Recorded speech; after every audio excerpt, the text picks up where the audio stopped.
जय श्री राधे श्याम। आज हम कार्तिक शुक्ला हरि प्रबोधनी एकादशी, जिसे देव उठनी एकादशी भी कहते हैं, इसकी कथा कहेंगे। ब्रह्मा जी बोले, हे मुनि श्रेष्ठ, अब पापों को हरने वाली, पुण्य और मुक्ति देने वाली एकादशी का महत्व में सुनिए। पृथ्वी पर गंगा की महत्ता और समुद्रों तथा तीर्थों का प्रभाव तभी तक है जब तक कार्तिक मास की देव प्रबोधनी एकादशी तिथि नहीं आती।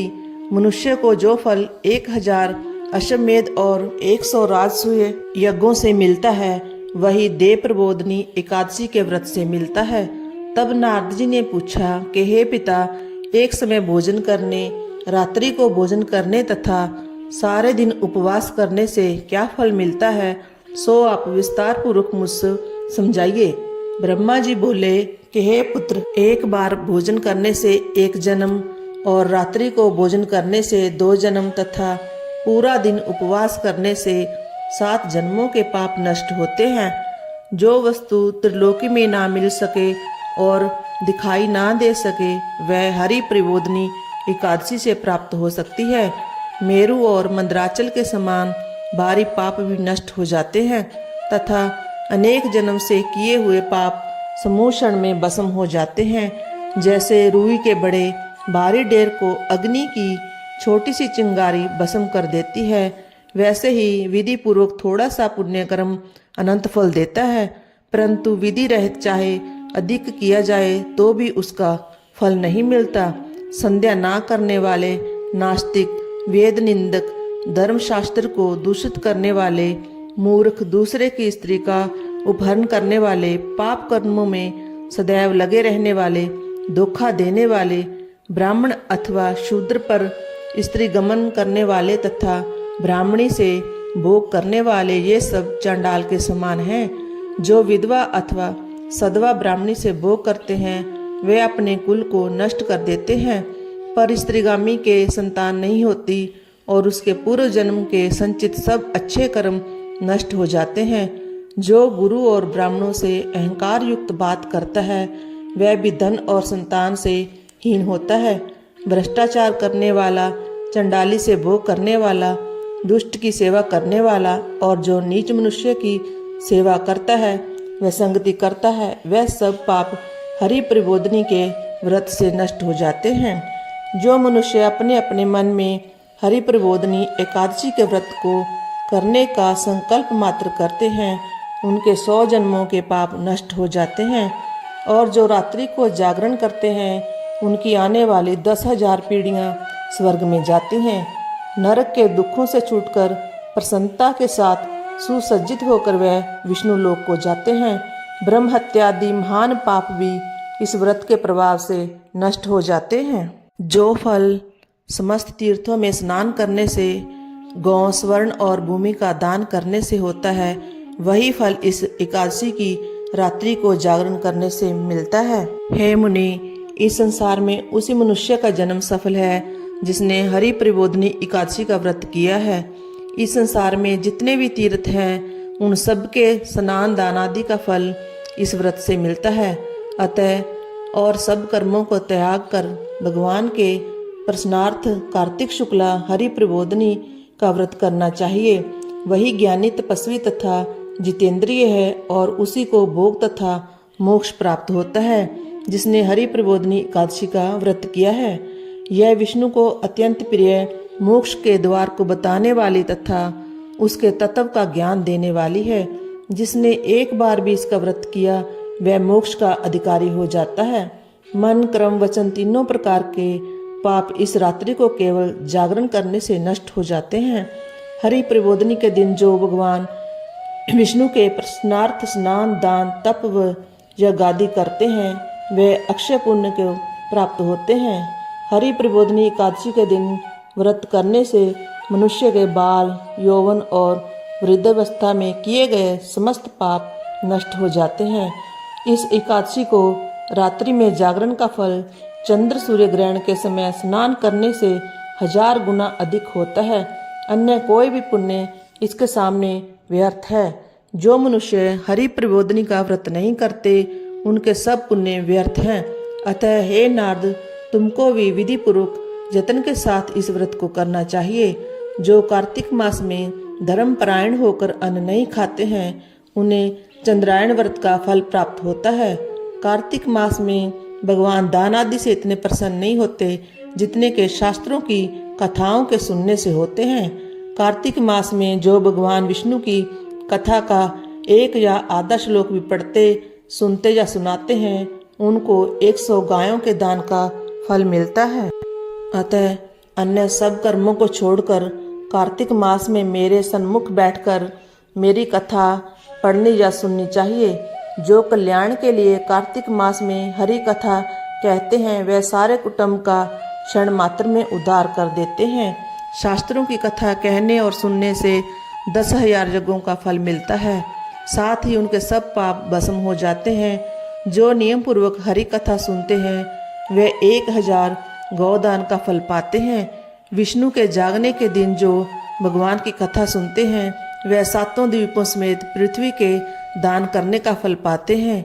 जो मनुष्य भगवान की कथा को सुनकर वाचक को अपनी समर्था के अनुसार दक्षिणा देते हैं उनको सनातन लोक मिलता है। ब्रह्मा जी की यह बात सुनकर नारद मुनि ने कहा कि भगवान एकादशी के व्रत की क्या विधि और कैसा व्रत करने से क्या फल मिलता है वह भी विस्तार पूर्वक समझाकर कहिए। नारद मुनि की बात सुनकर ब्रह्मा जी कहने लगे कि ब्रह्म मुहूर्त में जब 2 घड़ी रात्रि रह जाए तब उठकर शौच आदि से निवृत्त होकर दंत दावन आदि करें। उसके बाद नदी, तालाब, कुआं, बावड़ी या घर में ही जैसा संभव हो स्नान आदि करें। फिर भगवान की पूजा करके तथा कथा सुने और फिर व्रत का नियम ग्रहण करना चाहिए। उस समय भगवान से विनय करें कि हे भगवान, आज मैं निराहार रहकर व्रत करूंगा, आप मेरी रक्षा कीजिए। दूसरे दिन द्वादशी को भोजन करूंगा। तत्पश्चात भक्ति भाव से व्रत करें तथा रात्रि को भगवान के आगे नृत्य, गीत आदि करना चाहिए।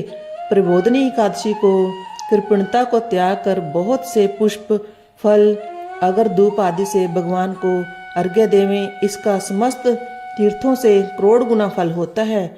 जो मनुष्य अगस्त्य के पुष्प से भगवान का पूजन करते हैं उनके आगे इंद्र भी हाथ जोड़ता है।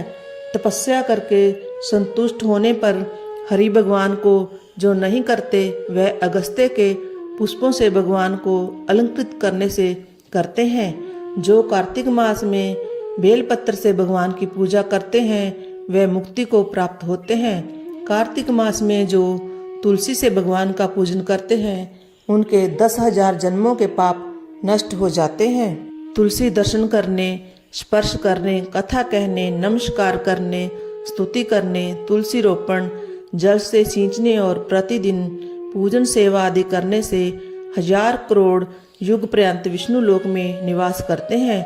जो तुलसी का पेड़ लगाते हैं उनके कुटुंब में उत्पन्न होने वाले प्रलय काल तक विष्णु लोक में निवास करते हैं। हे मुनि, रोपी हुई तुलसी जितनी जड़ों का विस्तार करती है उतने ही 1000 युग पर्यंत तुलसी रोपण करने वाले के सुकृत का विस्तार होता है। जिस प्रकार की रोपण की हुई तुलसी की जितनी शाखा प्रशाखा, बीज और फल पृथ्वी पर बढ़ते हैं उसके उतने ही कुल जो बीत गए हैं तथा होंगे 2000 कल्प तक विष्णु लोक में निवास करते हैं। जो कदम के पुष्पों से हरि का पूजन करते हैं वे भी कभी यमराज को नहीं देखते। जो गुलाब के पुष्पों से भगवान का पूजन करते हैं उन्हें मुक्ति मिलती है। जो वकुल और अशोक के फूलों से भगवान का पूजन करते हैं वे सूर्य चंद्रमा के रहने तक किसी प्रकार का शोक नहीं पाते। जो मनुष्य सफेद या लाल कनेर के फूलों से भगवान का पूजन करते हैं उन पर भगवान अत्यंत प्रसन्न रहते हैं। और जो भगवान पर आम की मंजरी चढ़ाते हैं वे करोड़ों गायों के दान का फल पाते हैं। जो दूब के अंकुरों से भगवान की पूजा करते हैं वे 100 गुना पूजा का फल पाते हैं। जो शमी के पत्र से भगवान की पूजा करते हैं उनको महाघोर यमराज के मार्ग का भय नहीं रहता। जो भगवान का चंपा के फूलों से पूजन करते हैं वे मनुष्य फिर संसार में नहीं आते। जो मनुष्य केतकी का पुष्प भगवान पर चढ़ाते हैं उनके करोड़ों जन्म के पाप नष्ट हो जाते हैं। जो पीले रक्त वर्ण के कमल के पुष्पों से भगवान का पूजन करते हैं उनके श्वेत दीप में स्थान मिलता है। इस प्रकार रात्रि को भगवान का पूजन कर प्रातःकाल होने पर उठकर नदी पर जाएं और वहां स्नान जाप तथा प्रातःकाल के कर्म करके घर पर आकर विधि पूर्वक भगवान केशव का पूजन करें। व्रत की समाप्ति पर विद्वान ब्राह्मणों को भोजन कराएं और दक्षिणा देकर क्षमा याचना करें। इसके पश्चात भोजन गायें और दक्षिणा देकर गुरु का पूजन करें। ब्राह्मणों को दक्षिणा देवें और जो चीज व्रत के आरंभ में छोड़ने का निश्चय किया था वह ब्राह्मणों को दें। हे राजन, रात्रि में भोजन करने वाला मनुष्य ब्राह्मणों को भोजन कराए और स्वर्ण सहित बैल का दान करें। जो मनुष्य मांसाहारी नहीं है वह गाय का दान करें। आंवले से स्नान करने वाले मनुष्य को दही और शहद का दान करना चाहिए। जो मनुष्य फलों का त्याग करे वह फल दान करे। तेल छोड़ने पर घृत और घृत छोड़ने पर दूध, अन्न छोड़ने पर चावल का दान किया जाता है। जो भूमि शयन का व्रत लेते हैं उनको शय्या दान तथा तुलसी सब सामग्री सहित देनी चाहिए। पत्ते पर भोजन करने वाले को स्वर्ण का पत्ता घृत सहित देना चाहिए। मौन व्रत धारण करने वाले को ब्राह्मण और ब्राह्मणी को घृत तथा मिठाई का भोजन कराना चाहिए। बाल रखने वाले को दर्पण, जूता छोड़ने वाले को एक जोड़ा जूता, लवण त्याग करने वाले को शर्करा दान करनी चाहिए। मंदिर में दीपक जलाने वाले को तथा नियम लेने वाले को व्रत की समाप्ति पर ताम्र अथवा स्वर्ण के पत्र पर घृत और बत्ती रखकर विष्णु भक्त ब्राह्मण को दान देना चाहिए। एकांत व्रत में 8 कलश वस्त्र और स्वर्ण से अलंकृत करके दान करना चाहिए। यदि यह भी न हो सके तो इनके अभाव में ब्राह्मणों का सत्कार सब व्रतों की सिद्धि देने वाला कहा गया है। इस प्रकार ब्राह्मण को प्रणाम करके विदा करें। इसके पश्चात स्वयं भी भोजन करें। जिन वस्तुओं को चातुर्मास में छोड़ा हो उन वस्तुओं की समाप्ति करें अर्थात ग्रहण करने लग जाएं। हे राजन, जो बुद्धिमान इस प्रकार चातुर्मास व्रत निर्विघ्न समाप्त करते हैं वे कृतकृत्य हो जाते हैं, फिर उनका जन्म नहीं होता। यदि व्रत भ्रष्ट हो जाए तो व्रत करने वाला अंधा या कोढ़ी हो जाता है। भगवान कृष्ण कहते हैं कि राजन, जो तुमने पूछा वह सब मैंने बतलाया। इस कथा को पढ़ने और सुनने से गौदान का फल प्राप्त होता है। इस प्रकार एकादशी महात्म्य का 24वां अध्याय समाप्त हुआ। जय जय श्री राधे श्याम।